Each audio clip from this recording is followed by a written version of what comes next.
جامعہ ترمذی میں اور مسند امام احمد میں صحیح سند کے ساتھ یہ حدیث موجود ہے کہ اللہ کے محبوب صلی اللہ علیہ وآلہ وسلم نے فرمایا کہ جو شخص قیامت کو اپنی آنکھوں سے دیکھنا چاہے تو وہ سورۃ التکویر پڑھ لے اور سورہ الانفطار پڑھ لے، یہ دونوں صورتیں آ جائیں گی، اور سورۃ الانشقاق پڑھ لے، وہ اس کے بعد آتی ہے سورۃ المطففین کے بعد۔ یہ تین صورتیں ایسی ہیں کہ اگر کسی نے قیامت کو اپنی آنکھوں سے دیکھنا ہے، وہ یعنی ویڈیو فلم اس کی دیکھنی ہے قیامت کے دن کا نقشہ، تو ان تین صورتوں کو پڑھ لے۔ بڑی جاندار یہ صورتیں ہیں۔ اللہ کا نام لے کے شروع کرتے ہیں۔ اعوذ باللہ من الشیطان الرجیم، بسم اللہ الرحمن الرحیم۔ اذا الشمس کورت، وہ وقت یاد کرو جب سورج کو لپیٹ دیا جائے گا۔ وَإِذَا النُّجُومُ انْكَدَرَتْ، اور ستارے بکھر جائیں گے۔ میں نے پہلے بھی عرض کیا قیامت والے دن اللہ تعالیٰ نے گریویٹیشنل فورس کو ڈسٹرب کر دینا ہے، اور اس کا اینڈ رزلٹ یہ ہے کہ پھر گریویٹی اگر ڈسٹرب ہو جائے تو اس کائنات کے اندر جتنے اجرام فلکی ہیں، جتنے بھی سیٹلائٹس ہیں، یہ سب کے سب تباہ و برباد ہو جائیں گے۔ جتنے بھی سن ہے، جتنے بھی سورج ہیں، وہ تمام کے تمام اس کی وجہ سے ایک دوسرے میں مل کے ختم ہو جائیں گے۔ تو وہ وقت یاد کرو جب سورج کو لپیٹ دیا جائے اور ستارے بکھر جائیں۔ وَإِذَا الْجِبَالُ سُيِّرَتْ، اور پہاڑوں کو اکھیڑ دیا جائے۔ اس روئے ارض پہ سب سے مضبوط چیز جو ہے نا اللہ کی مخلوقات میں سے، وہ پہاڑ ہے۔ کوئی بھی جاندار یا ہماری لینگویج میں جو بے جان چیزیں ہیں، چاہے وہ درختوں کی فارم میں ہوں، جاندار چیزیں چاہے جانوروں کی فارم میں ہوں، کوئی بھی اتنی مضبوط نہیں ہے اپنی کنسٹرکشن کے اعتبار سے جتنے پہاڑ ہیں، بلکہ یہ پوری زمین کی ڈائنامک بیلنسنگ ان پہاڑوں کی وجہ سے۔ تو پہاڑ بھی گریوٹی کی وجہ سے ڈسٹرب ہو کے اون کی طرح بکھر رہے ہوں، جیسے روئی کے ریشے اڑتے ہیں نا جب اس کی دھنائی کی جاتی ہے، تو اس طرح یہ پہاڑ اس زمین کے اوپر تیر رہے ہوں گے، زمین بالکل فلیٹ کر دی جائے گی۔ اللہم اجرنا من النار، اللہم اجرنا من النار۔ وَإِذَا الْعِشَارُ عُطِّلَتْ، جب اونٹنیاں، ایسی اونٹنیاں جو کہ پریگننٹ ہوں اور ان کے بچے پیدا ہونے والے ہوں، وہ بھی بکھرتی ہوئی ہر طرف نظر آئیں۔ عرب کے لوگ اصل میں جو یہ اونٹنیاں تھیں نا، جو پریگننٹ اونٹنیاں تھیں، جس طرح آج کل ہمارے سب کانٹیننٹ کے معاشرے میں جب بھینس کا بچہ ہونے والا ہوتا ہے تو بڑی اس کو پروٹوکول سے، بڑی حفاظت سے اس کو رکھا جاتا ہے، کیونکہ آمدہ جتنی روزی ہے اسی سے وابستہ ہوتی ہے۔ تو عرب کے لوگوں میں اونٹ کی بڑی اہمیت تھی۔ اونٹ کے بغیر تو ان کی زندگی سمجھ لیں کسی بھی راستے پہ، سفر پہ گزر نہیں سکتی تھی، کیونکہ اونٹ کو اللہ نے ایسی کوالٹیز دی ہیں جو دنیا میں اور کسی جانور کے پاس نہیں ہے۔ 1 مہینے تک بغیر پانی پیے وہ سفر کر سکتا ہے۔ یہ کوالٹی تو کسی بھی جاندار کی نہیں ہے، وہ سٹور کر لیتا ہے پانی اپنے اندر۔ تو جب اونٹنی جو ہے وہ پریگننٹ ہوتی تھی، حاملہ ہوتی تھی، تو وہ بڑی اس کی حفاظت رکھتے تھے کہ اب اولاد ہوگی اس کی تو ہم نے اس کو آگے لے کے چلنا ہے۔ تو عرب کے لوگوں کو اسی چیز کی طرف توجہ دلائے گی کہ جس اونٹنی کو تم بڑا ایسٹ سمجھتے ہو اپنی زندگی میں، وہ قیامت والے دن وہ پریگننٹ اونٹنیاں بھی گویا کہ اس طرح بکھر رہی ہوں گی، ان کا مالک بھی ان سے بے خبر ہوگا۔ اونٹنی ہے کیا، سورہ الحج کے شروع میں آیا کہ جو ماں ہے وہ بھی اپنے بچے کو بھول جائے گی۔ ہر چیز، ہر انسان نشے کی حالت میں دکھائی دیتا ہوگا، حالانکہ وہ نشے میں نہیں ہوگا بلکہ اللہ کا عذاب شدید ہوگا۔ یہ سورۃ الحج کی شروع کی آیات ہیں۔ میں نے سورۃ القیامہ میں بھی کور کی تھی، آج کراس ریفرنس کے طور پہ ان کو میں نے صرف کوٹ کر دیا، آپ خود پڑھ لیجئے گا۔ وَإِذَا الْوُحُوشُ حُشِرَتْ، جب سارے وحشی جانور بھی یکجا کر دیے جائیں گے، یعنی اللہ کا ایسا خوف ہوگا کہ وحشی جانور بھی سہمے میں ہوں گے۔ ورنہ آپ سوچ سکتے ہیں کہ بکری اور شیر ایک جگہ پہ جمع ہوں اور شیر بکریوں پہ حملہ آور نہ ہو، یہ دوسرے وحشی جانور بھی آپ کو دیکھیں کہ آپس میں لڑتے ہیں۔ شیر اور چیتوں کی لڑائی ہو جاتی ہے، مگرمچھ اور شیروں کی لڑائی ہو جاتی ہے۔ یہ سارے لڑنے والے جنگلی جانور بھی قیامت والے دن ایک جگہ جمع ہوں گے، لیکن لڑ رہے نہیں ہوں گے، وہ ایسا خوف کی کیفیت ہوگی کہ وہ بھی ڈر کے مارے سہمے ہوئے کھڑے ہوں گے. انسانوں کی بھی کیا حالت ہونی ہے. تو وہ وحشی جانور بھی, کیونکہ قیامت دن ان کو بھی زندہ کیا جائے گا. صحیح مسلم میں حدیث ہے کہ قیامت والے دن اللہ تعالیٰ ایک سینگ والی بکری اور ایک بغیر سینگ والی بکری, جس نے دنیا میں آپس میں لڑائی کی اور سینگ والی بکری نے بغیر سینگ والی بکری کو سینگ مارا, تو اللہ تعالیٰ قیامت والے دن, صحیح مسلم کی حدیث ہے, دونوں کو زندہ کرے گا اور بغیر سینگ والی بکری کو سینگ دیے جائیں گے اور سینگ والی کے سینگ چھین لیے جائیں گے کہ آج تم اپنا بدلہ اتارو. بدلے کا دن ہے جی وہ, مالک یوم الدین, قیامت کا دن بدلے کا دن. دنیا میں کسی بڑے سے بڑے بدماش کی بدماشی چل سکتی ہے, لیکن آخرت میں لمن الملک اليوم, آج کے دن کس کی بادشاہت ہے؟ للہ الواحد القہار, اس اکیلے اللہ کی جو سب پہ چھایا ہوا ہے. آپ دیکھیں یہ سورۃ المومن کی آیت ہے, اللہ نے قیامت کے دن اپنا نام ہی القہار رکھا ہوا ہے, سب پہ چھایا ہوا. تو اللہ تعالیٰ فرماتا ہے اس دن وحشی جانور بھی سہمے میں کھڑے ہوں گے ایک جگہ. وَإِذَا الْبِحَارُ سُجِّرَتْ, جب سمندر بھڑکا دیے جائیں گے. وَإِذَا دَكَّتِ الْأَرْضُ دَكًّا دَكًّا, آگے جا کے آئے گا نا, زمین کو کوٹ کوٹ کے برابر کر دیا جائے گا. یہ زمین کو فلیٹ کر دیا جائے گا, سارے پہاڑ اونچی نیچی چیزیں سب ختم کر دی جائیں گی. تو ظاہر ہے اس کا اینڈ رزلٹ یہی نکلنا ہے کہ زمین کے اندر جو لاوا ہے وہ باہر آ جائے گا, یا ایٹ لیسٹ اوپر آ جائے گا. تو یہ جو سمندر ہیں, آپ کو پتا ہے سمندروں کے نیچے بھی آتش فشاں ہیں. بعض اوقات سمندروں کے اندر آتش فشاں پھٹتے ہیں تو ایک نئے نئے جزیرے بھی نمودار ہو جاتے ہیں. اکثر ٹی وی پہ خبر بھی آتی ہے کہ فلاں سمندر میں, پیسیفک اوشن میں یا اٹلانٹک کے اندر ایک نیا جزیرہ نمودار ہوا ہے. وہ جزیرہ کیسے اوپر آتا ہے؟ نیچے وہ آتش فشاں جو ہے وہ اگلتا رہتا ہے, لاوا, وہ سمندر کے پانی میں ٹھنڈا ہوتا رہتا ہے, وہ لاوا جمع ہو کے ایک پورے کا پورا ایک نیا آئر لینڈ بن جاتے ہیں. اور وہ آتش فشاں اتنے طاقتور ہیں کہ ان کی وجہ سے بعض اوقات جب پانی کے اندر ابال پیدا ہوتا ہے, جیسا کہ آپ کسی پانی کے برتن میں کوئی پتھر پھینکیں تو اس میں سے لہریں جنریٹ ہوتی ہیں نا, تو اسی طریقے سے سمندر کے اندر جب آتش فشاں پھٹتے ہیں نا تو اس کے جو بڑا بڑا لاوا نکلتا ہے وہ بڑے بڑے پتھروں کی فارم میں بن جاتا ہے. لیکن اس کی وجہ سے زمین کے اس لاوے کی وجہ سے سمندر کے اندر ویوز پیدا ہوتی ہیں, جیسا کہ باہر سے پتھر مارنے کی وجہ سے ہوتی ہیں. چاہے باہر سے پتھر مارا جائے چاہے اندر سے پتھر ہو, تو وہ ایک دفعہ ویوز تو نکلیں گی, اور وہی ویوز ہیں جو سونامی کی شکل میں. اور آپ جا کے ذرا یوٹیوب پہ ویڈیوز دیکھ لیں, ایک ایک سونامی آتا ہے تو لاکھوں لوگوں کی زندگی اور کروڑوں کی اور اربوں ڈالرز کی جو کنسٹرکشنز ہیں ان کو ختم کر دیتا ہے. تو قیامت والے دن بھی یہی ہونا ہے کہ وہ لاوا جب اگلا جائے گا تو یہ جو بڑے بڑے سمندر ہیں نا, یہ سمجھیں کہ دیگیں بن جائیں گی, جیسے دیگ آپ آگ کے اوپر چڑھا دیں. اب یہ سارے سمندروں کے نیچے جب یہ آگ سلگ رہی ہوگی تو وہ نقشہ وَإِذَا الْبِحَارُ سُجِّرَتْ, جب سمندر بھڑکا دیے جائیں گے. ظاہر ہے سمندر کے اندر آگ لگ جائے گی, کیسے؟ سمندروں کے نیچے وہ آتش فشاں کی دیگیں ہوگی تو یہ سمندر کے پانی بھی گرمائش کی وجہ سے ابل رہے ہوں گے. اللہم اجرنا من النار. سر انسان کی جائے پناہ کیا ہوگی پھر؟ تو خوش نصیب تو وہ لوگ ہیں جن کو اللہ کے عرش کا سایہ نصیب ہوگا. بخاری و مسلم میں حدیث ہے کہ قیامت والے دن اللہ کے سائے کے سوا, یعنی اس کے عرش کے سائے کے سوا اور کوئی سایہ نہیں ہوگا, اور 7 طرح کے لوگ اس کے عرش کے سائے کے نیچے ہوں گے. ان میں سے ایک شخص وہ ہے جس نے جوانی میں توبہ کر لی. در جوانی توبہ کردن شیوائے پیغمبری, یہ پیغمبروں کا طریقہ ہے جوانی میں توبہ کرنا. بوڑھا ہو کے تو شیر بھی شکار کرنا چھوڑ دیتا ہے. لن تنالوا البر حتى تنفقوا مما تحبون, تم کبھی بھی نیکی کا اعلیٰ درجہ حاصل نہیں کر سکتے جب تک کہ اپنی پسندیدہ چیز اپنے رب کو نہ دے دو. انسان کی زندگی میں سب سے پسندیدہ چیز اس کی جوانی ہے.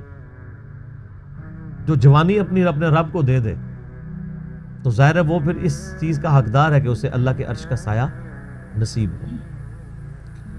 اس کے علاوہ بھی اور لوگ ہیں. اگر آپ نے وہ حدیث ڈیٹیل سے پڑھنی ہے تو وہ حدیث بخاری مسلم دونوں میں ہے. آپ مشکات کی پہلی جلد میں کتاب المساجد چیپٹر میں چلے جائیں تو یہ آپ کو شروع میں یہ حدیث مل جائے گی, کیونکہ اس میں ایک وہ شخص بھی ہے جس کا دل مسجد میں اٹک رہا ہو. اسی لیے وہ مساجد والے چیپٹر میں لے کے آئے ہیں مشکات والے امام. تو اللہ تعالیٰ فرماتا ہے اس دن سمندر بھڑکا دیے جائیں گے. وَإِذَا النُّفُوسُ زُوِّجَتْ، اور جب جانوں کو جوڑ دیا جائے گا، یعنی مطلب روح اور جسم کا تعلق قائم کر کے مردوں کو قبروں سے نکال دیا جائے گا. وَإِذَا الْمَوْعُودَةُ سُئِلَتْ، اور جب کہ اس زندہ بچی سے پوچھا جائے گا جسے زندہ دفنا دیا تھا اس کے ماں باپ نے. آپ کو پتا ہے عرب کے لوگ بچی کی پیدائش سے وہ نفرت کرتے تھے، اور آج تک یعنی ہمارے سب کانٹیننٹ کے معاشرے میں وہ فرسودہ نظریات چل رہے ہیں، حتیٰ کہ مسلمانوں کے ہاں بھی چلتے ہیں، ہندوؤں کے ہاں تو بہت زیادہ ہے. 8 سے 15 سال پہلے کی آلموسٹ رپورٹ ہے BBC کی کہ انڈیا کے اندر روزانہ 3000 بچیاں پریگنینسی کے دوران مار دی جاتی تھی. 3000 روزانہ. ظاہر ہے کوئی 1 ارب سے زیادہ جب آبادی ہوگی، اب تو 1.5 ارب کے قریب پہنچ چکی، تو اس میں 3000 تو کچھ بھی نہیں. اسی وجہ سے آج انڈیا میں مردوں کی تعداد عورتوں سے زیادہ ہو گئی ہے. 3000 بچے آج بھی وہی چیزیں چل رہی ہیں. اور ہمارے بھی سب کانٹیننٹ کے معاشرے میں، آپ پنجاب کے معاشرے میں تو بالخصوص دیکھ لیں کہ بچی کی پیدائش کو ایک نٹوریس چیز سمجھا جاتا ہے، ماں کے حق میں بھی اور اولاد کے یعنی اعتبار سے باپ کے حق میں. اور وہ ساسیں جو خود فیمیل جینڈر سے تعلق رکھتی ہیں، وہ اپنے پوتی کے پیدا ہونے کے اوپر ناخوش ہو رہی ہوتی ہیں، حالانکہ انہوں نے نہیں سوچا کہ کیا وہ خود مرد تھی. وہ اگر فیمیل پیدا ہوئی ہیں تو ٹھیک ہے، لیکن ان کے بیٹے کے ہاں اگر کوئی بچی پیدا ہو گئی ہے تو غلط ہے. کتنی یہ بری ٹریڈیشن ہے. یہ لالا بات ہے کہ بعد میں جب وہ بچے بڑے ہوتے ہیں تو بچوں کی وجہ سے اولاد کا جو بچوں والا جینڈر ہے اس کی پورشن کی وجہ سے ماں باپ جو ہے ذلیل ہو رہے ہوتے ہیں، اور بچیوں کی وجہ سے وہ سکھی ہوتے ہیں. یہ لالا بات ہے، زیادہ تر ہم نے یہی دیکھا ہے. تو اللہ تعالیٰ فرماتا ہے قیامت دن اس بچی کو زندہ کر کے اللہ تعالیٰ اس سے پوچھے گا بِأَيِّ ذَنبٍ قُتِلَتْ، تجھے کس گناہ کے سبب قتل کیا گیا تھا. کتنی لطیف گفتگو ہے کہ قتل کرنے والے سے نہیں پوچھا جا رہا، بلکہ بچی سے پوچھا جائے گا کہ معصوم بچی آج تیرا دن ہے، تو بول کہ کس جرم کی پاداش میں تجھے قتل کیا تھا تیرے ماں باپ نے. تو معصوم بچی کو اللہ تعالیٰ بیسیکلی اسے حوصلہ افزائی فرما رہا ہوگا کہ آج دن ہے، تجھے بدلہ دلایا جائے گا. کتنے صحابہ تھے جنہوں نے یعنی ایمان لانے سے پہلے کفر کی حالت میں اس طرح کے جرائم کیے ہوئے تھے، اور اللہ تبارک و تعالیٰ نے اسلام لانے کے سبب ان کے ان گناہوں کو معاف کیا. کئی ایک واقعات ہیں جو آپ سنتے رہتے ہیں. بہرحال یہ بہت بڑا جرم ہے. آج بھی یہ بات ماڈرن دور میں جو اس سے ریلیٹڈ چیز ہے جس کو ڈسکس کرنے کی ضرورت ہے. نیٹ کے اوپر آپ کو شعر و شاعری کی فارم میں بھی ایسی نظمیں ملیں گی سیدنا داہیہ قلبی رضی اللہ تعالیٰ عنہ کے بارے میں، کہ ان کی ایک چھوٹی سی بچی تھی جو انہوں نے دفنا دی تھی، اور جب وہ اسلام قبول کرنے کے لیے آئے تو انہوں نے پورا بڑا رکت انگیز واقعہ ہے، وہ انسان بیان بھی نہیں کر سکتا. تو وہ بیان کر کے کہا یا رسول اللہ مجھے کیا یہ میرا گناہ بھی معاف ہو جائے گا؟ تو اللہ نے فرمایا، اللہ کے نبی علیہ السلام نے فرمایا کہ اسلام پچھلے سارے گناہوں کو معاف کر دیتا ہے. بہرحال آج کے دور کے اعتبار سے اس میں عبرت یہ ہے کہ اللہ کا شکر ہے اسلام کی برکت سے لوگ کم از کم بچیوں کو دفناتے تو نہیں ہیں، لیکن پریگنینسی کے دوران ضائع کرانا بھی کسی نہ کسی درجے میں اسی جرم کے اندر فال کرتا ہے. پریگنینسی آئیڈینٹیفائی ہوگی، ایون آئیڈینٹیفائی نہ بھی ہوئی ہو کہ یہ میل ہے یا فیمیل، اس سے پہلے بھی آپ یہ کام کر نہیں سکتے. ایک اولاد کو قتل کرنے کے زمرے میں آتا ہے، اور قرآن حکیم میں بڑی سختی سے اس کی مذمت ہے. سورہ بنی اسرائیل میں تو اللہ تعالیٰ نے بالکل ایک اوپن فلسفہ بیان کیا ہے کہ مت قتل کرو اولاد کو مفلسی کے ڈر سے، تمہیں بھی ہم رزق دیتے ہیں، اس کو بھی ہم ہی رزق دیں گے. بے شک ان کا گناہ بہت بڑا جرم ہے.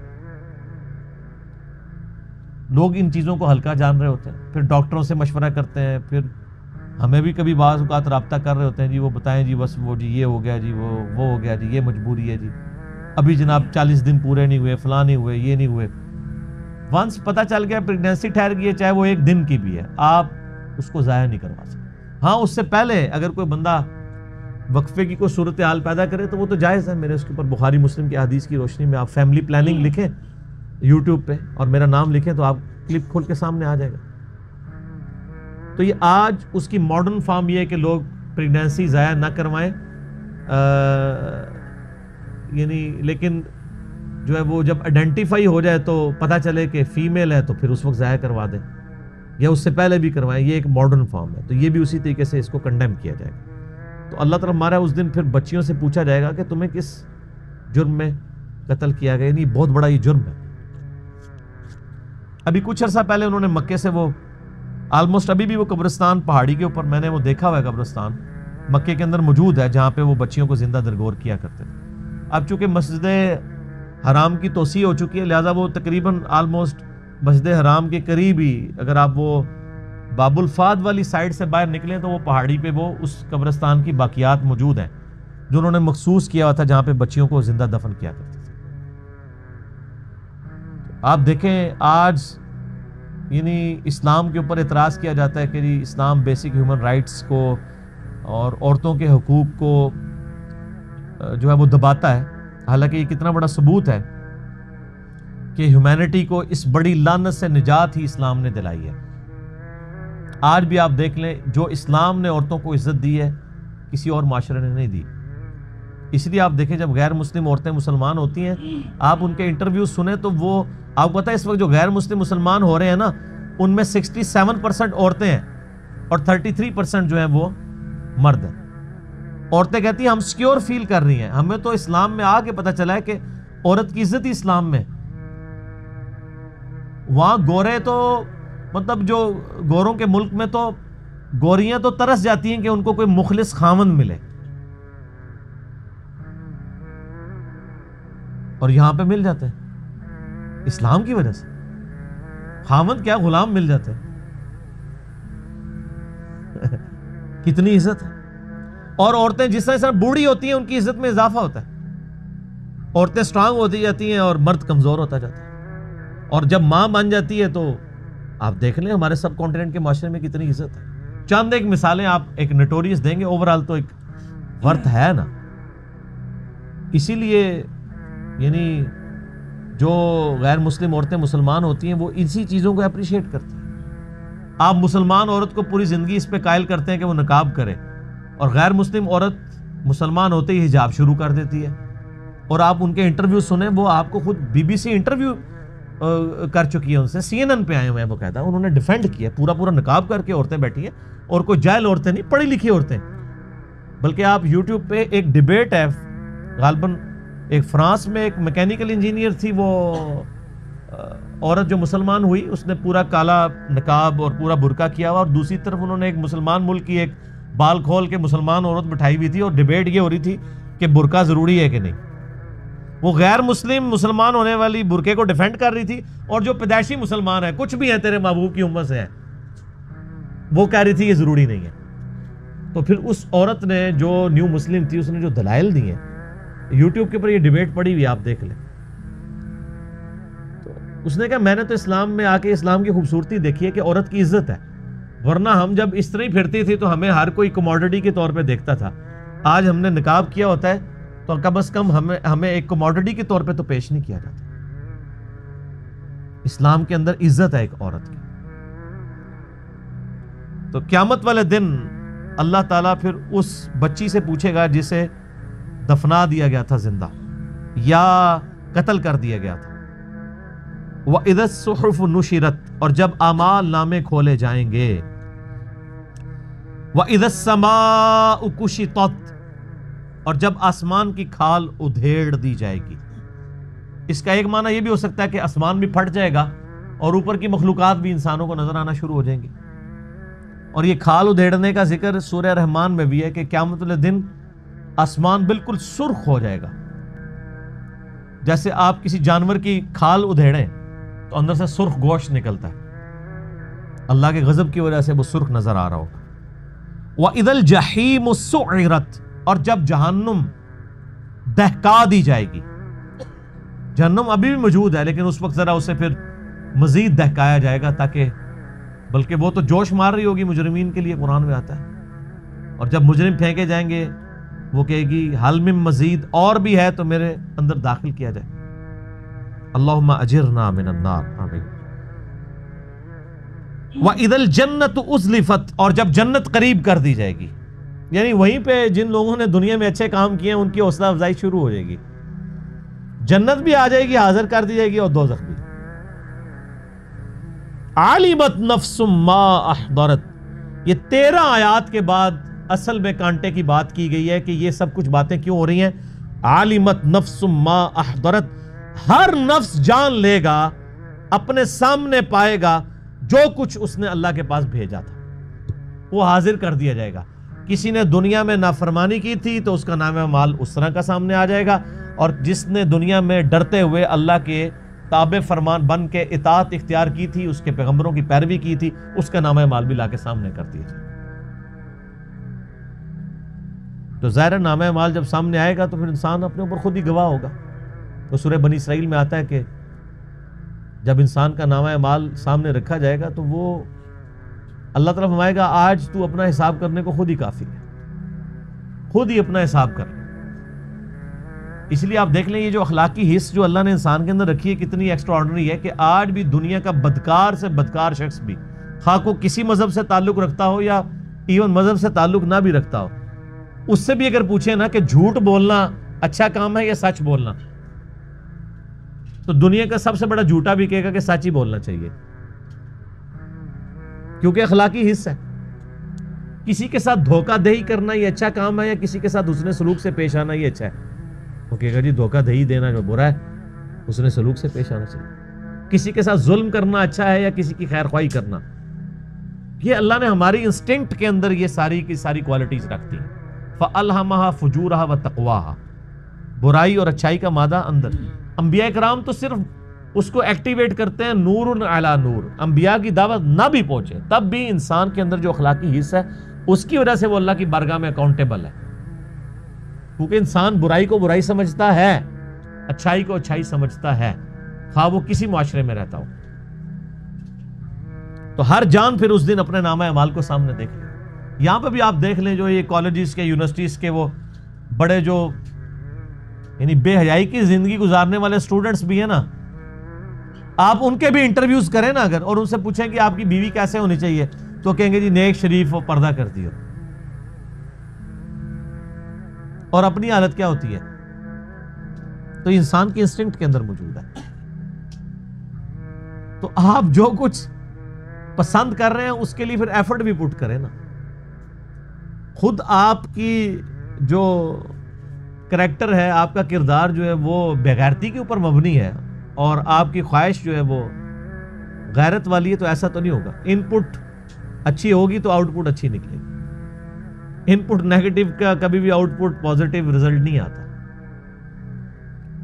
فلا اقسم بالخنس الجوار الکنس، اللہ فرماتا ہے نہیں اقسم، میں قسم کھاتا ہوں. یہ وہ لا آ گئی ہے نا، یعنی یہ سارے فرسودہ خیالات ہیں. جو لوگ کہتے ہیں نا قیامت نہیں آئے گی، نہ، غلط کہتے ہیں. اقسم بالخنس الجوار الکنس، میں قسم کھاتا ہوں، مجھے قسم سیدھے چلنے والے رکے رہنے والے ستاروں کی، جو یعنی کبھی رکتے ہیں اور کبھی چلتے ہیں ود رسپیکٹ ٹو زمین. آپ یہ کبھی رات کے وقت بھی اگر آپ نارتھ سٹار کو ڈھونڈنا ہو نا، تو وہ جو بڑا سا چمچا جسے کہتے ہیں نا ہم دب اکبر، اس کے جو نچلے والے دو ستارے ہیں ان کی سیدھ میں نارتھ سٹار ہوتا ہے. تو وہ پوری رات آپ کو اس کی پوزیشن یوں نارتھ سٹار کے گرد یوں گھومتی ہوئی نظر آئے گی. رات کے وقت ادھر ہے تو آپ سحری کے وقت دیکھیں گے وہ یہاں پہنچا ہوگا. تو اللہ تعالیٰ ہمارا ان ستاروں کو، جن کو اللہ نے اس طرح ایڈجسٹ کیا ہے ود رسپیکٹ ٹو زمین، ان کی اورینٹیشن بدلتی ہے، مجھے ان کی قسم، یعنی ان کی قسم کا مراد یہ نہیں کہ وہ بہت عظیم ہے، مراد یہ ان کے بنانے والے کی قسم جس نے ان کو ان کاموں میں لگایا. واللیل اذا عسعس، اور رات کی جب وہ جانے لگے، والصبح اذا تنفس، اور صبح کی جب وہ سانس لے. صبح بھی تو سانس لیتی ہے نا. صبح کا وقت آتا ہے تو آپ دیکھیں کہ ایسے جیسے ایک شخص کی سانس آپ فیل کرتے ہیں اس کی زندگی کی علامت.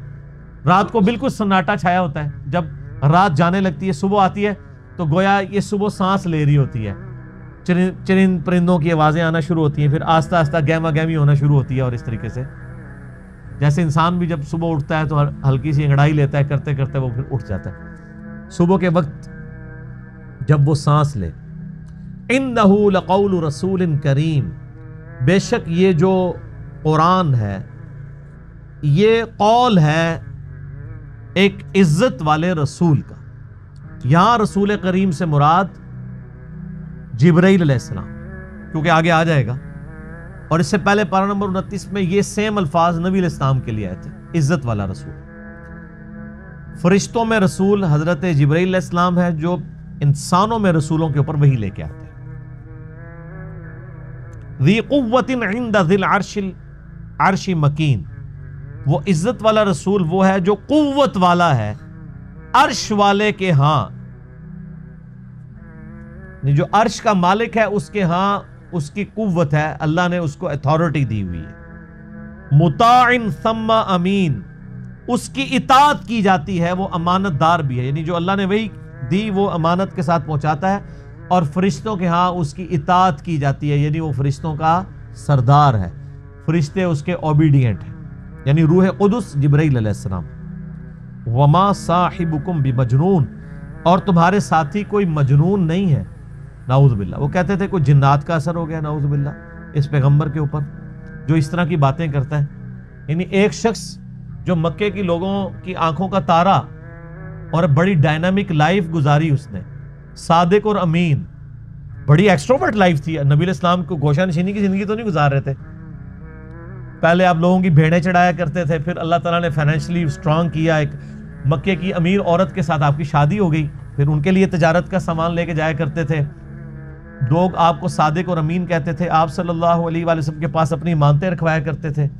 اتنا شخص جو اتنا ایکٹیو شخص ہو، لوگوں کے کام آنے والا ہو، بڑی ڈائنامک لائف گزار رہا ہو، اچانک وہ وہاں پہ ایک نئی دعوت لانچ کر دے تو ہلچل تو مچ جائے گی۔ بخاری اور مسلم میں آتا ہے جب آپ صلی اللہ علیہ وآلہ وسلم کی مبارک زندگی کا 40واں سال آیا، عیسوی اعتبار سے 38واں، اور ہم لیونر ایئرز کے اعتبار سے چاند کے مہینوں کے اعتبار سے 40واں، تو اچانک آپ کی طبیعت جو ہے وہ دنیا سے اچاٹ ہو گئی، آپ غار حرا میں چند دن کے لیے گئے، کیونکہ اللہ تعالیٰ نے آپ کو گائیڈ کیا۔ وہاں پہ فرشتہ آیا، آپ کے اوپر پہلی وحی نازل ہوئی، میں نے پہلے بھی کئی دفعہ ان چیزوں کو ڈسکس کیا ہے۔ تو اس کے بعد کئی لوگ تو نبی علیہ السلام کے دشمنی کے طور پر کر رہے تھے، اور بعض آپ علیہ السلام کے بڑے ہمدرد تھے، وہ یہ سمجھتے تھے کہ یار یہ تو ہمارا ایک معاشرے کا ایسٹ تھا، اتنا انٹیلیجنٹ بندہ، اس کو روگ لگ گیا، تو وہ یہ سمجھتے تھے کہ شاید یہ جو چند دنوں کے لیے غار حرا میں گئے ہیں اور کھانا بھی سیدہ ختیجہ بنا کے دے دیتی تھی، تو ہو سکتا ہے وہاں پہ کوئی جنات کا اثر ہو گیا ہو۔ مجنون کا لفظ ہے نا، مجنون کیا کہتے ہیں؟ جس پہ جنات کا اثر ہو۔ جن کہتے ہیں چھپی ہوئی چیز کو، جنت بھی اسی لیے اس کا نام جنت ہے، وہ چھپی ہوئی چیز ہے، آنکھوں کے سامنے تو نہیں۔ تو بڑی وہ نیک نیتی کے ساتھ سمجھتے تھے کہ شاید ان کے اوپر کوئی اثر ہو گیا، اور اس کے لیے وہ کوشش بھی کرتے تھے کہ ایسے لوگوں کو بلائیں جو جنات نکالنے والے ہیں، اس فیلڈ کے ماسٹر ہیں۔ اور اس حوالے سے صحیح مسلم میں ایک بڑی پیاری حدیث ہے کہ ایک شخص تھا جس کا نام تھا زماد، زماد تو نہیں، عربی میں ضباد کہیں گے، ضاد میم الف دال۔ اس کے بارے میں مشہور تھا کہ وہ جن نکالا کرتا تھا۔ وہ مکے آیا کہیں تو اس کو پتا چلا کہ اس طرح مکے میں ایک شخص محمد صلی اللہ علیہ وآلہ وسلم، ان کے ساتھ اس طرح کا مسئلہ ہوا ہے، کچھ عرصے سے وہ اس طرح کی باتیں کرتے ہیں، غار میں چند دن کے لیے گئے تھے۔ لوگوں نے پھر مشورہ کیا تو اس نے کہا کہ مجھے نبی علیہ السلام کے پاس، یعنی محمد کے پاس لے چلو۔ وہ آیا، اس نے بڑے یعنی اخلاقی انداز میں کہا کہ اے محمد، اگر آپ چاہیں تو میں آپ کا علاج کر سکتا ہوں، میں جنات کا، اسیب کا، اس طرح کا جو سایہ وغیرہ ہوتے ہیں، میں اس کا علاج کرتا ہوں۔ تو آپ صلی اللہ علیہ وآلہ وسلم سے اس نے کہا کہ آپ بتائیں آپ کیا بیان کرتے ہیں، آپ کو کیا پرابلم ہے؟ تو آپ علیہ السلام نے چند الفاظ پڑھے، ان الحمد للہ نحمدہ ونستعینہ ونستغفرہ، بے شک تمام تعریفیں اللہ کے لیے، ہم اسی کی حمد کرتے ہیں، اسی سے مدد چاہتے ہیں، اسی کی طرف رجوع لاتے ہیں. من یہدہ اللہ فلا مضل لہ، جسے اللہ گمراہ کر دے، جسے اللہ ہدایت دے دے، اسے کوئی گمراہ نہیں کر سکتا. ومن یضلل، اور جسے وہی گمراہ کر دے، فلا ہادی لہ، اسے کوئی ہدایت نہیں دے سکتا. واشہد ان لا الہ الا اللہ وحدہ لا شریک لہ، اور میں گواہی دیتا ہوں کہ اس اکیلے اللہ کے سوا کوئی معبود نہیں. واشہد ان محمدا عبدہ ورسولہ، اور محمد صلی اللہ علیہ وآلہ وسلم اس کے بندہ ہے خاص اور رسول. اس کے اوپر ایسا روب طاری ہو، اس نے کہا یہ آپ نے کیا کلام پڑھا؟ دوبارہ پڑھے، دوبارہ پڑھا. اس نے کہا ایک دفعہ پھر سنائے. ابھی قرآن تو پڑھا ہی نہیں تھا، صرف آپ نے اپنے خطبے کے الفاظ پڑھے. تیسری دفعہ جب اس نے سنا، اس نے کہا واللہ ایسا کلام میں نے کبھی نہیں سنا. آپ اپنا ہاتھ بڑھائیں، میں آپ کے ہاتھ پہ بیعت کروں، میں اسلام قبول کرتا ہوں. یہ صحیح مسلم میں حدیث ہے. تو وہ آیا علاج کرنے تھا، اس فیلڈ کا ایکسپرٹ تھا. جس طرح آپ دیکھ لیں کہ جادوگروں نے اسلام قبول کر لیا تھا، ان کو پتہ چل گیا تھا کہ موسیٰ علیہ السلام جو کچھ کر رہے ہیں یہ جادو نہیں ہے، کیونکہ ہر ایکسپرٹ اپنی فیلڈ کو جانتا ہے. ایک ڈاکٹر کو پتا ہے کہ ڈاکٹر زیادہ سے زیادہ کیا کر سکتا ہے، اور اس کے سامنے کوئی ایسا ایکسپیرینس آ جائے وہ کہے گا یہ ڈاکٹری میں پاسبل نہیں. جادوگروں کو بھی پتا تھا کہ جادوگر آنکھوں کا دھوکہ کرتے ہیں، یہ تو فزیکلی کر کے بتا رہا ہے، یہ جادو نہیں. تو جادوگر جن کی بیس پہ فرعون اکڑا ہوا تھا وہ تو مسلمان ہو گئے، اس کے بعد تو فرعون کو ویسے ہی مسلمان ہو جانا چاہیے تھا، لیکن نہیں ہوا، ہدایت اس کی قسمت میں نہیں تھی. یہاں پہ بھی مشرکین عرب جو بار بار کہتے تھے اس پہ جنات کا اثر ہے، جو جنات کا ایکسپرٹ ہے وہ کہہ رہے کہ یہ جنات کا اثر نہیں ہے، اور وہ مسلمان ہو گیا. اس کے بعد گنجائش رہتی تھی کہ مشرکین عرب نبی علیہ السلام پہ ایمان نہ لاتے، لیکن وہ قسمت میں ہدایت. اور لوگ کہتے ہیں جی اللہ کے نبی زندہ تھے، لوگ پتہ نہیں کیوں نہیں بات مانتے تھے. آج اللہ کے نبی کی بات مان رہے ہیں لوگ. وہ تو ان سے بہتر تھے، وہ کافر تھے، کم از کم ڈٹے تو ہوئے تھے نا. یہ مسلمان ہو کے اللہ کے نبی کی بات ماننے کے لیے تیار نہیں ہے. تو میں تو آج کل کے مسلمانوں کو دیکھتا ہوں تو مجھے اندازہ ہو جاتا ہے کہ واقعی یار ایک بندہ نبی کو مان کے بھی نبی کی نہ مانے تو یہ تو بڑا مسئلہ ہے، اور ایک بندہ نبی کو مان ہی نہیں رہا وہ اس کی نہ مانے تو وہ چھوٹا مسئلہ. یہ جو آج کہہ رہے ہوتے ہیں نا جی وہ کاش تیرے زمانے میں ہوتا تو میں تیرے قدموں سے لپٹ جاتا، کبھی میں تیری جوتیوں کا تسمہ ہوتا، یہ کچھ ہوتا. میں کہنا رفع دین پھر بھی نہ تو شروع کرتا، تو کہنا ہم لوگ کہیں گے کہ یار ایک مکھیاں میں مارنا ہے. یعنی جو اتنا بزدل ہے آج کے دور میں کہ وہ اپنے نظریات کو قرآن و سنت پڑھ کے چینج کرنے کے لیے تیار نہیں ہے، تو وہ ابو جہل ہی ہوتا. یہ ضروری نہیں ہے کہ تیرے ہوتے جنم لیا ہوتا تو ابو بکر عمر عثمان و علی ہوتا رضی اللہ عنہم اجمعین. نہیں، عین ممکن ہے کہ ابو جہل ہوتا، عبداللہ ابن ابی ہوتا. یہ بات کرنا بڑا آسان ہے، تیرے ہوتے جنم لیا ہوتا. یہ ساری کہانی ہے میرے بھائی، یہ بڑا مشکل کام ہے. یہاں پہ آپ دیکھ لیں نبی علیہ السلام کے کارٹون بنتے ہیں تو جنہوں نے داڑیاں نہیں رکھی سب سے پہلے وہ آ کے بینک توڑتے ہیں، شیشے توڑتے ہیں، گاڑیوں کو آگ لگاتے ہیں عشق رسول کے نام پہ. انہی کو کہتے ہیں کہ یار داڑھی رکھ لو، نال ہی ٹھوس. حالانکہ ہونا یہ چاہیے کہ ان کافروں نے نبی علیہ السلام کے جو کارٹون بنائے ہیں اس میں نبی علیہ السلام کی مبارک داڑھی میں بم رکھ کے نا انہوں نے اس طرح کی شکلیں بنائی ہیں. تو پھر جڑا بننا کہ تو نے میرے نبی کی داڑھی میں بم دکھایا ہے. ابھی تو میں نے داڑھی نہیں رکھی تھی لیکن آج سے میں داڑھی رکھتا ہوں، ایسی کی تیسی تم لوگوں کی. تو کوئی کرنے کے لیے تیار نہیں ہے. یہ مشکل کام ہے. آپ بینک لوٹنا، گاڑیوں کو آگے لگانا، اے ٹی ایم مشینیں اکھاڑ کے لے جانا. ثواب دیکھیں، اے ٹی ایم مشین اکھاڑیں آپ کو پیسے بھی ملے اور ثواب بھی ملے، اور کیا چاہیے. ظاہر ہے یہی کہانی کرائی گئی ہے نا. پاکستان میں تو مولوی یہی پٹی پڑھا رہے ہیں نا. جو بھی اینٹی اسٹیٹ ایکٹیویٹیز پہ علماء ابھار رہے ہیں اپنی عوام کو، وہ یہی کچھ کر رہے ہیں نا. غلامی رسول میں موت بھی قبول ہے، غلامی رسول میں اے ٹی ایم مشین لوٹنا بھی قبول ہے. تو سر پھر ایسی غلامی تو ہر بندہ کرے گا نا. دوویں جہانی مٹھے باؤ کہ مشین بھی لوٹ لی اور جنت بھی پکی کروا لی. تو یہ ساری باتیں کرنا یعنی آسان ہے، یہ دعوے کرنا آسان ہے، لیکن حقیقت ہے کہ یہ بڑا مشکل کام ہے سچائی کو قبول کرنا. تو اللہ تعالیٰ فرماتا ہے کہ تمہارے صاحب مجنون نہیں ہیں، ان پہ کوئی جنات کا اثر نہیں ہے. اور پھر نبی علیہ السلام کا کریکٹر بھی ان پر گواہ تھا. جنات کے اثر والے لوگ تو بہکی بہکی باتیں کرتے ہیں. جس پہ جنات کا اثر ہو وہ یہ لوگوں کو کہے گا کہ اپنی بچیوں کو زندہ دفن نہ کرو، اپنے ماں باپ کے ساتھ حسن سلوک کرو، اس خدا کی عبادت کرو جس نے تمہیں بے قدر پانی سے پیدا کیا ہے۔ اس طرح کی اخلاقی اقدار جس پہ جنات کا اثر ہو تو اس طرح کی باتیں تو نہیں کریں۔ پھر سورہ یونس میں اللہ تعالیٰ شروع میں آیت نمبر 14، 15، 16 میں آپ کو ملے گا، اللہ تعالیٰ فرماتا ہے کہ یہ کہتے ہیں کہ اے نبی ان سے فرما دو اگر اللہ نہ چاہتا تو میں کبھی قرآن تم پہ نہ پڑھتا۔ اور یہ کافر کہتے ہیں کہ نبی اس قرآن کو بدل دو یا کوئی اور قرآن لے آؤ، یعنی یہ تو بہت سخت قرآن ہے۔ اے نبی تم فرماؤ کہ مجھے کوئی حق حاصل نہیں کہ میں اپنی مرضی سے اس قرآن کو بدل دوں، میں تو خود اس وحی کا پابند ہوں جو اللہ کی طرف سے میری طرف آتی ہے۔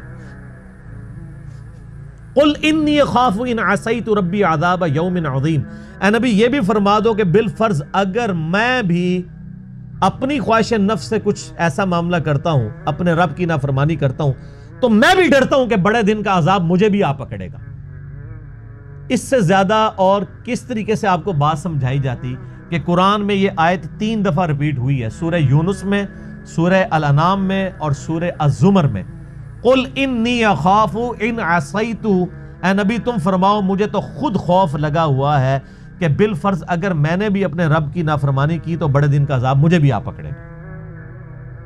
یہ آپ کے بابے ہیں جو کہتے ہیں جو ہمارا مرید ہوا تو ہم تو اس وقت تک جنت میں نہیں جائیں گے، حالانکہ وہ بابے خود نماز پڑھ رہے ہوتے ہیں نا، ان کے مرید نماز پڑھ رہے ہوتے ہیں۔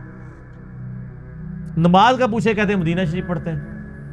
ان سے کہیں کوئی ضعیف حدیث دکھا دیں کہ نبی علیہ السلام جب مکے میں تھے تو مدینے آ کے نماز پڑھتے تھے، اور جب مدینے میں تھے تو مکے جا کے نماز پڑھتے تھے۔ کہانیاں، اور بلکہ میں نے اس کہانی کی تو وہ انجینئرنگ کی ہے کہ صحیح مسلم میں حدیث ہے کہ نبی علیہ السلام نکلے تو بنو سلمہ کے کچھ لوگوں کو دیکھا مدینہ شریف میں وہ کھڑے ہوئے تھے۔ آپ فرمایا کیوں کھڑے ہو یہاں پہ؟ تو کہا یا رسول اللہ ہم ذرا دور رہتے ہیں تو مسجد نبوی میں آتے ہوئے ہمیں ٹائم کافی زیادہ لگ جاتا ہے، تو ہم نے ارادہ کیا کہ ہم مسجد نبوی کے قریب شفٹ ہو جائیں۔ تو آپ نے فرمایا جو اتنے قدم چل کے آتے ہو تمہیں ثواب ملتا ہے۔ ان کا یا رسول اللہ لیٹ ہو جاتے ہیں، پہنچنے میں تکلیف ہوتی ہے، تو آپ فرمایا ہر قدم پہ ثواب ملتا ہے۔ تو انہوں نے پھر مسجد نبوی کے قریب شفٹ ہونے کا ارادہ ترک کر کے اپنے انہی علاقوں میں رہے، صرف اس وجہ سے کہ جتنے قدم چل کے آئیں گے ثواب ہوگا۔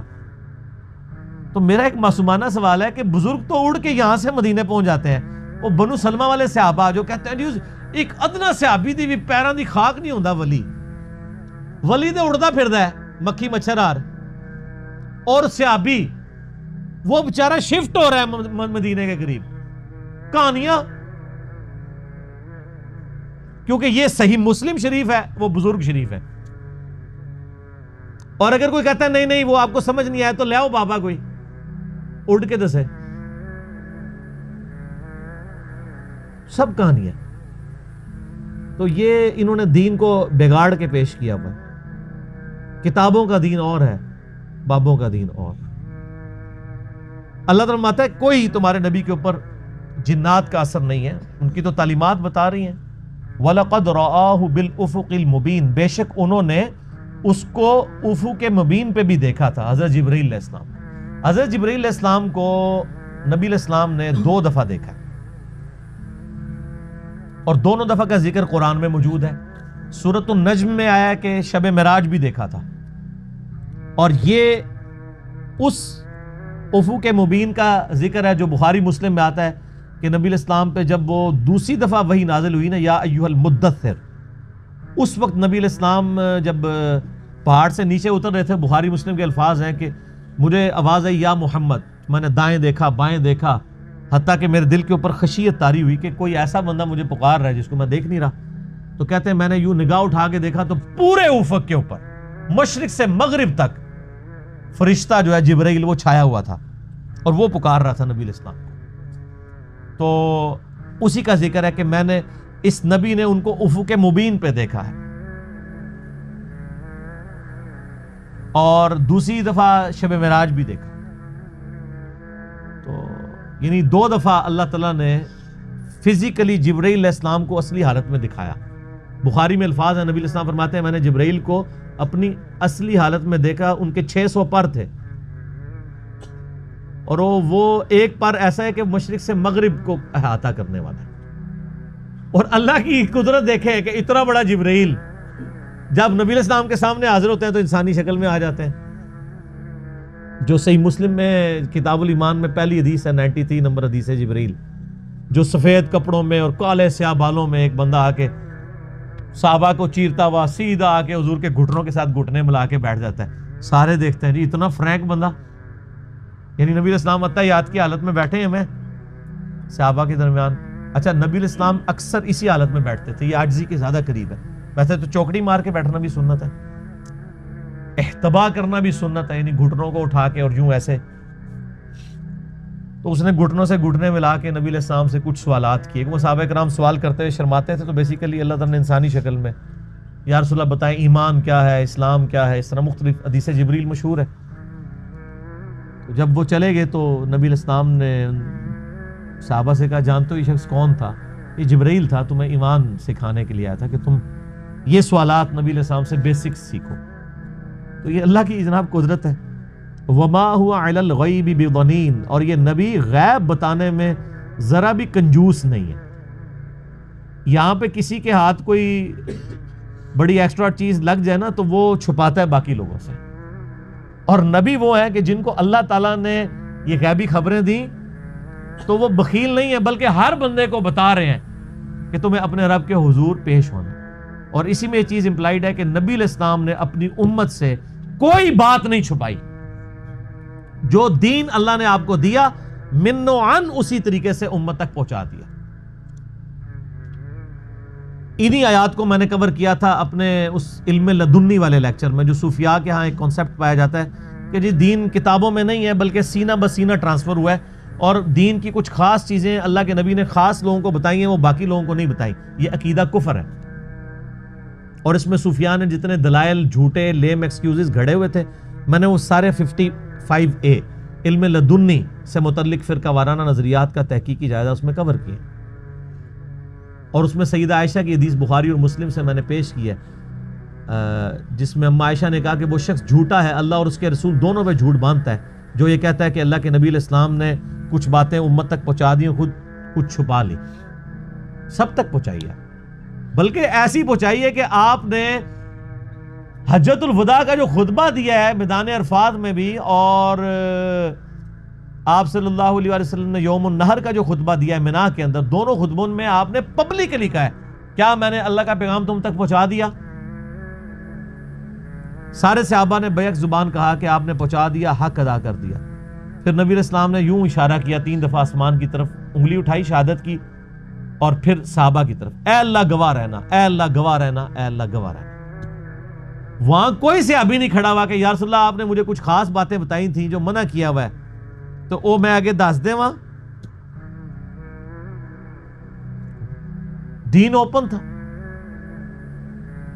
حجۃ الوداع پہ سیدھا سیدھا فرمایا قرآن اور سنت چھوڑ کے جا رہا ہوں. غدیر خم پہ سیدھا سیدھا فرمایا قرآن چھوڑ کے جا رہا ہوں، اسے پکڑ لینا، میرے اہل بیت کے ساتھ اس نے سلوک کرنا. یہ تو کہانیاں بعد کے لوگوں نے کروا دی ہیں کہ جی کو پیرلل میں کو روحانیت والا معاملہ چل رہا ہے. روحانیت نبی علیہ السلام کی تعلیمات کا ہی نام ہے، اس کے علاوہ سب کچھ شیطانیت ہی ہے، چاہے آپ اس کو کسی بھی ٹرم کے اندر پریزنٹ کریں. اسی لیے دیکھیں ان کو یہ پتا تھا کہ ہمارا دین کتابوں سے ثابت نہیں ہوتا، اس لیے کتابوں کے سب سے بڑے دشمن آپ کو یہی پارٹی نظر آئے گی. کیوں؟ کبھی کہیں گے علم بس کریو یار، او یار شیطان بھی بڑا بڑا عالم تھا. آپ کو پتہ ہے کتنی بڑی آپ توہین کر رہے ہیں. کس آیت کے اندر کس حدیث میں لکھا ہے کہ شیطان بہت بڑا عالم تھا؟ علم کو تو اللہ تعالیٰ اپنی کوالٹی فرما رہا ہے، اپنے نبیوں کی کوالٹی فرما رہا ہے، چونکہ علم ان کا دشمن ہے، اس لیے ان کو علم سے دشمنی ہے. انما یخشی اللہ من عبادہ العلماء، اللہ کی معرفت اور خشیت صرف اہل علم کو ہے. قل ربی زدنی علما، اے نبی آپ بھی اللہ سے دعا کیا کریں اللہ میرے علم میں اضافہ کر دے، میرے عشق و سرور میں، وجدان میں اضافہ کر دے. یہ کوئی دعا نہیں ہے.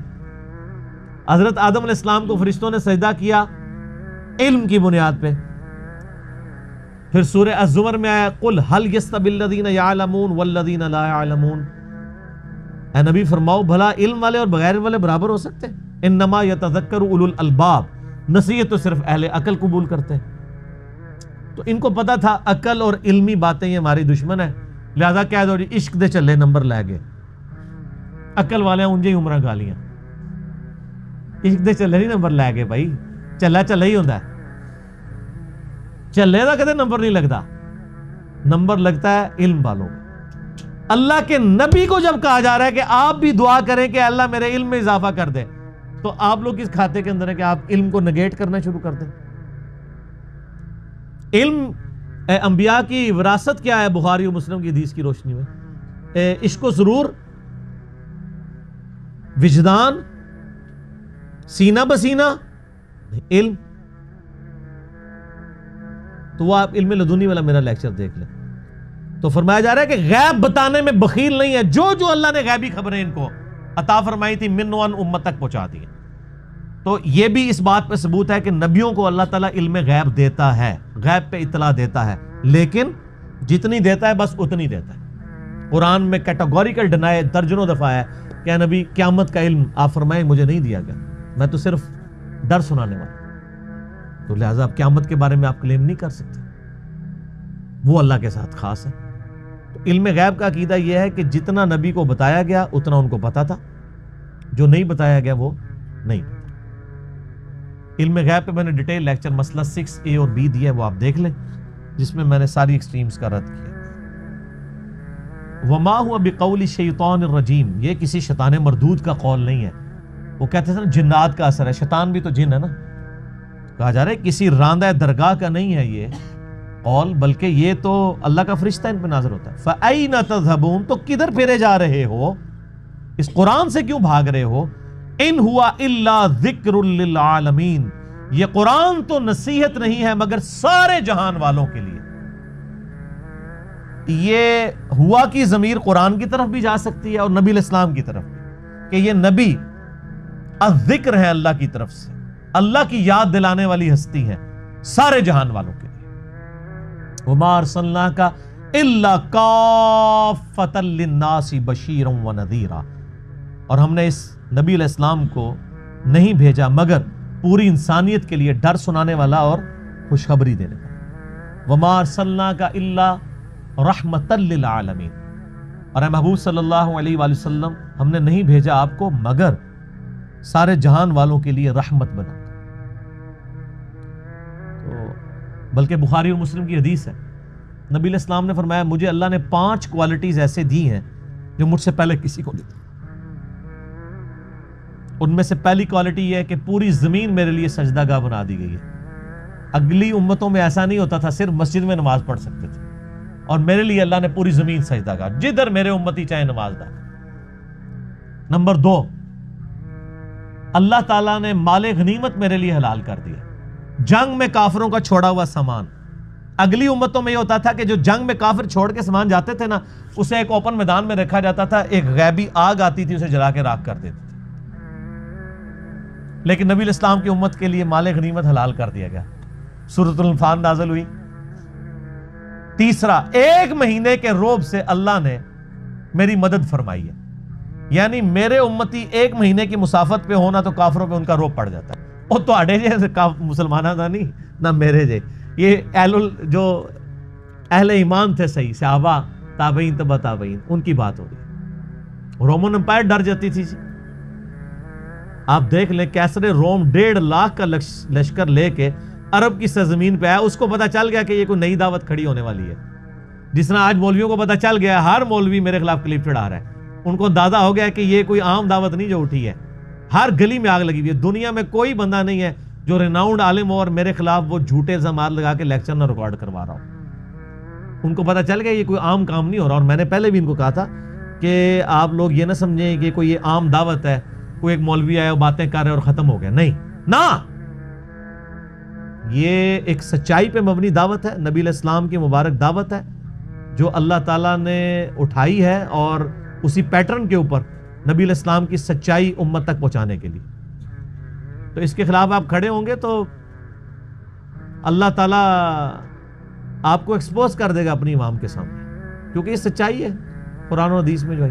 تو وہ کیسر روم نے جب وہ 1.5 لاکھ کا لشکر لے کے آ گیا تو نبی اسلام نے پھر نفیر عام کر دی تھی۔ سورہ توبہ نازل ہوئی ہے نا غزوہ تبوک کے بارے میں، آپ کی زندگی کا آخری غزوہ، تو یہ پہلا اور آخری موقع تھا جب اناؤنسمنٹ ہوئی کہ جو اس غزوے میں شریک نہیں ہوگا وہ منافق تصور ہوگا۔ الا یہ کہ کوئی مریض ہے، کوئی معذور ہے یا عورتیں.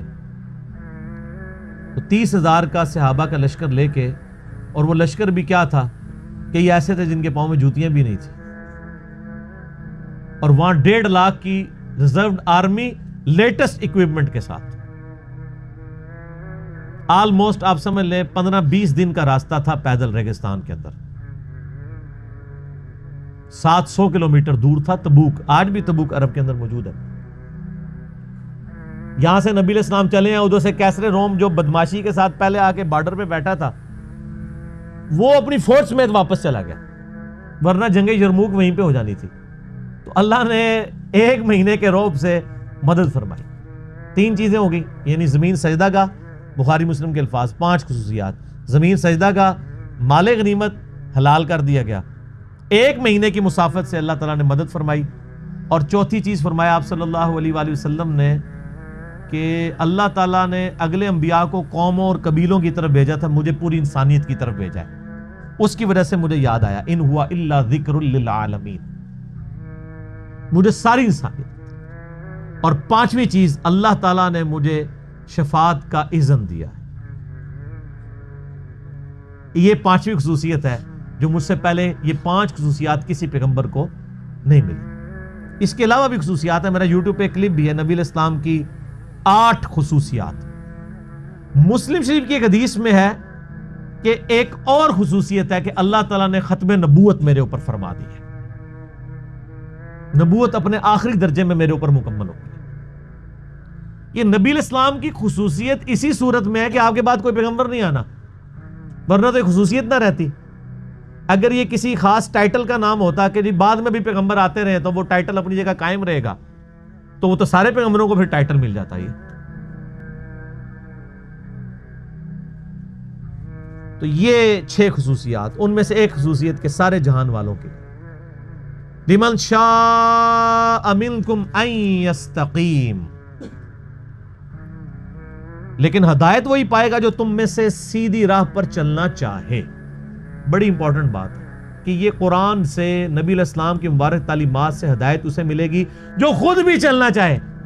مجھے ڈاکٹر سراج صاحب کی بات یاد آ گئی. بیان القرآن آپ کو پتا انہوں نے ریکارڈ کرایا نا، جب آخری لیکچر آیا نا 108 نمبر، جس میں یہ پارہ نمبر 30 مکمل ہوا.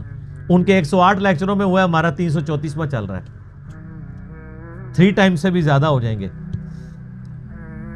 تو اینڈ پہ انہوں نے کہا میں دعا کرواتا ہوں، لیکن دعا کرانے سے پہلے انہوں نے بڑی پیاری بات کی. انہوں نے کہا یہ دعا اسی کے لیے ہے جو واقعی چینج ہونا چاہتا ہے.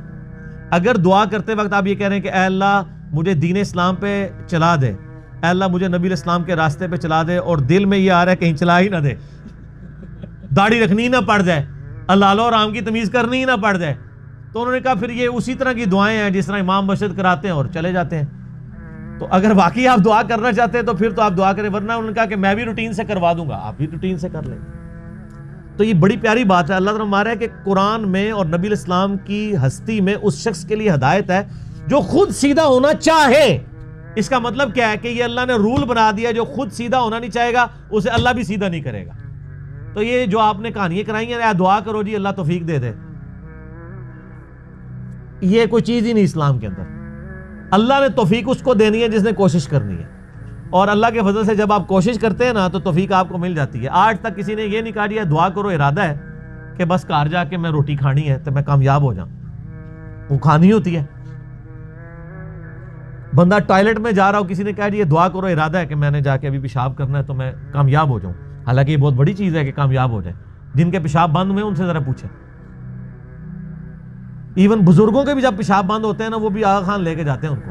یہ لادہ بات ہے کہ آپ کے پیشاب بند ہوتے ہیں، آپ کو مزار پہ لے کے جاتے ہیں، اور مزار پہ جو بزرگ بیٹھے ہیں جب ان کا پیشاب بند ہوتا ہے تو وہ مہنگے ترین ہاسپٹل میں جاتے ہیں. ایسے یہ کیوں ہوتا ہے جی؟ آج تک آپ نے سنا ہے کہ کسی بزرگ کے بیمار ہونے پہ اسے کسی دوسرے بزرگ کے مزار پہ لے کے جائیں؟ بلکہ وہ تو مہنگے مہنگے ہاسپٹلز میں علاج کرا رہے ہوتے ہیں، اور وہ تو ہمیں تب پتہ چلتا ہے جب وہ ویڈیوز چڑھتی ہیں کہ جی وہ فلاں ہاسپٹل میں فلاں کی بھی عیادت کے لیے حاضر ہوا، فلاں بھی عیادت کے لیے حاضر ہوا. مجھے یہ بڑی حیرانگی ہوتی ہے کہ یہ لوگ تو ہمیں مشورہ دے رہے ہوتے ہیں کہ فلاں جگہ جائیں، خود یہ ہاسپٹلز میں کیوں جاتے ہیں جب پیشاب بند ہو جاتا ہے؟ بلکہ بازار پہ بھی جانے خود نگاہ مار کے اپنا پیشاب جاری کر دیں. جو لوگوں کے معاملات سیدھے کر رہے ہیں وہ اپنے پر خود کیوں نہیں نگاہ مارتے ہیں؟ وہ کہانیاں، ساری کہانیاں،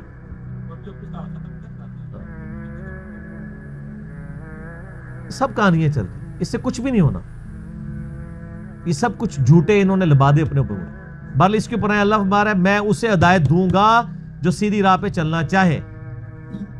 اسی کا کلائمیکس ہے انا ہدیناہ السبیل، ہم نے سیدھا راستہ دکھا دیا ہے، اما شاکرا و اما کفورا، اب تمہاری مرضی ہے ناشکری کی روش اختیار کرو یا شکر گزاری کی۔ یعنی میرے پہ نہیں رہنا کہ میں کنوں پکڑ کے تمہیں مسجد ہی پہنچانا ہے کہ بھی اذان ہوئی ہے تو آپ خود بخود آپ کے قدم مسجد کی طرف چل پڑے، ایسے کوئی نہیں ہونا۔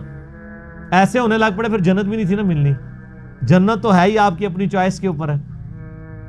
اور سورہ العنکبوت کی جو آخری آیت ہے والذین جاہدوا فینا، جو لوگ کوشش کریں گے ہماری راہ میں، لنہدینہم سبلنا، ان کے لیے ہم اپنی راہیں کھولیں گے،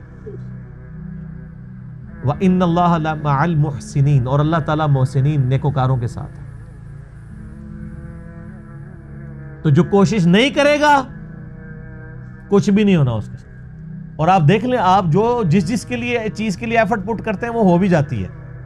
کوئی بہت ایسا مسئلہ ہو جو آپ کے قابو سے باہر ہو جائے، لادہ بات ہے، آپ نے جو اپنی زندگی میں جن چیزوں کے لیے ایفرٹ کی ہوئی ہیں نا، وہ اکثر چیزیں آپ کو مل ہی جاتی ہیں، اور جن چیزوں کو آپ نے کیجول لیا وہ پھر کیجول ہی رہتی ہیں۔ مجھے بتائیں اس کائنات میں سب سے قیمتی چیز کون سی ہے؟ ایمان۔ تو آپ یہ سمجھتے ہیں کہ وہ ایمان جو ہے وہ سب سے سستے طریقے سے آپ کو مل جائے گا؟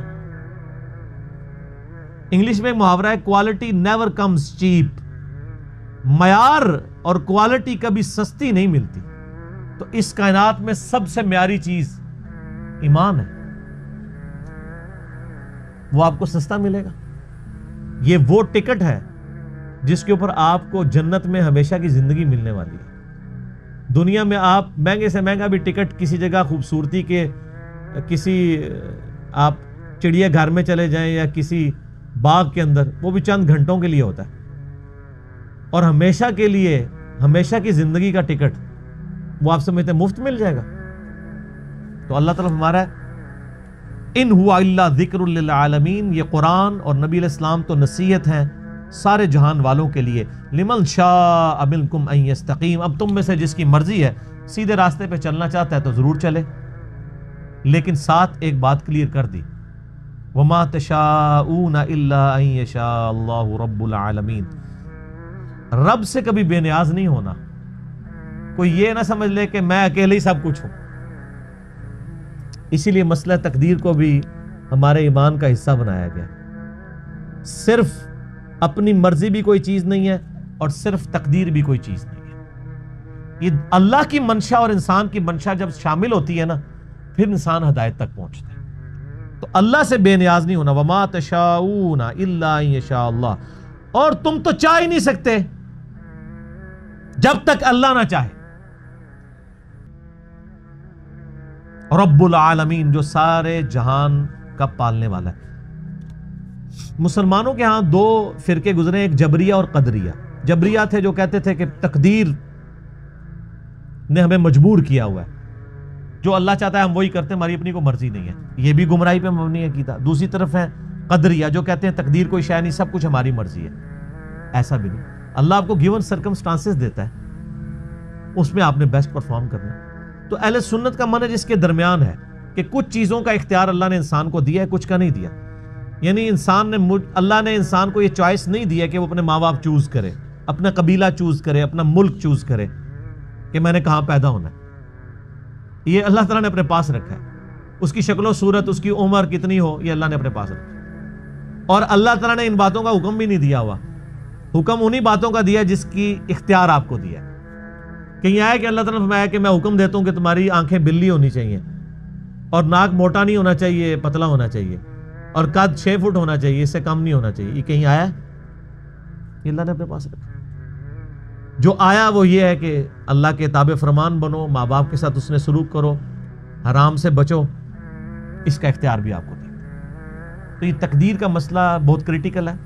بعض لوگوں نے اس آیت سے غلط رزلٹ بھی نکال لیا کہ اللہ فرماتا ہے تم تو چاہ بھی نہیں سکتے، اللہ ہی چاہے گا۔ اگر یہ بات ان معنوں میں ہو، یہ ان معنوں میں نہیں ہے. اس سے پہلے جب اللہ تعالیٰ کہہ چکا ہے کہ جو چاہے گا وہ اللہ کی طرف راستہ اختیار کرے, اس کے ساتھ اس چیز کو ایڈ کیا جا رہا ہے تاکہ اللہ سے کوئی بے نیاز نہ ہو. ورنہ اگر یہ مان لیا جائے کہ اللہ نے زبردستی ہدایت دینی ہے اور انسان کوشش بھی کرے تو اسے ہدایت نہیں ملے گی, تو پھر سارے انبیاء کا مقدمہ دھڑم سے نیچے گر پڑے گا. یہ ساری کی ساری کتابوں کا مقدمہ ہدی للناس وبینات من الہدی والفرقان, یہ سب کچھ ختم ہو جائے گا. اس لیے مسئلہ تقدیر چونکہ ایک بہت مشکل مسئلہ ہے, تو میں نے 6.5 گھنٹے میں صرف مسئلہ تقدیر پہ قرآن حکیم میں جب سورہ ہود کی آیات نمبر 6-7 آئی تھیں تو میں نے 3 نشستوں میں یہاں پہ لیکچر ریکارڈ کروا دیا تھا. مسئلہ نمبر 104 ABC 104 ABC 3 لیکچر صرف ان 2 آیات پہ ہوئے تھے, جس میں نے کراس ریفرنس کے طور پہ قرآن حکیم سے 50 مقامات سے آیات پیش کی تھی. ان میں سے ایک مقام یہ بھی تھا, اور 200 آیات کور کی تھی میں نے 6.5 گھنٹے کے اندر. یہیں پہ بڑی محنت کی تھی اس لیکچر کو تیار کرنے میں. آپ اس لیکچر کو, سارے لیکچرز دیکھیں. مسئلہ تقدیر پہ جتنی آیات ہیں, جتنی بخاری مسلم کی احادیث ہیں, جو بعض جبریہ اپنی طرف لے جاتے ہیں, بعض قدریہ اپنی طرف, تو میں نے ان سب کو ڈسکس کے ایک آپٹیبل سلوشن اس میں دیا تھا. آج چونکہ اب متحمل نہیں کہ میں اس میں اب وہ دوبارہ سے ساری ڈسکشن کروں, بل میں نے نٹ شیل کے اندر آپ کو مسئلہ تقدیر کا عقیدہ سمجھا دیا ہے.